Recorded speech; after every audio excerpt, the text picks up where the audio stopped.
The Messoyakha gas field is a natural gas field located in the north of the West Siberian Basin in the Taymyrsky Dolgano-Nenetsky District, where there are many large fields and where the presence of gas hydrates has been documented.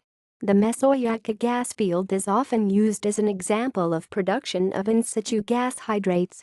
There is conflicting evidence as to whether the gas hydrates are being produced currently, with some research indicating that the production data demonstrates their production. Other research suggests that the gas hydrates are not contributing to the current production. Production history. In 1969, the Messoyakha Dudinka-Norilsk natural gas pipeline was laid in the Taymyr Autonomous Okrug. The industries in both Dudinka for shipping non-ferrous metals, coal, and ore, and Norilsk, such as the Norilsk Railway and the Norilsk Mining and Smelting Factory, greatly benefited from the natural gas supplied from Messoyakha. Messoyakha was brought into production in 1970 and was brought out of production by 1978.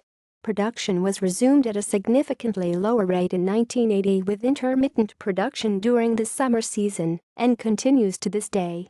During the initial production rate, the pressure drop in the reservoir did not decrease as rapidly as expected and increased by 2 megapascals, 20 atm, when shut off between 1978-80.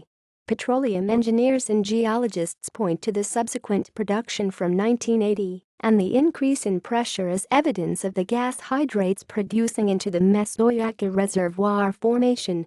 Messoyakha gas hydrates reservoir. The Messoyakha reservoir is located underneath the gas hydrate, where it is believed that the depressurization of the reservoir due to conventional gas production led to the depressurization and dissociation of gas from the hydrates.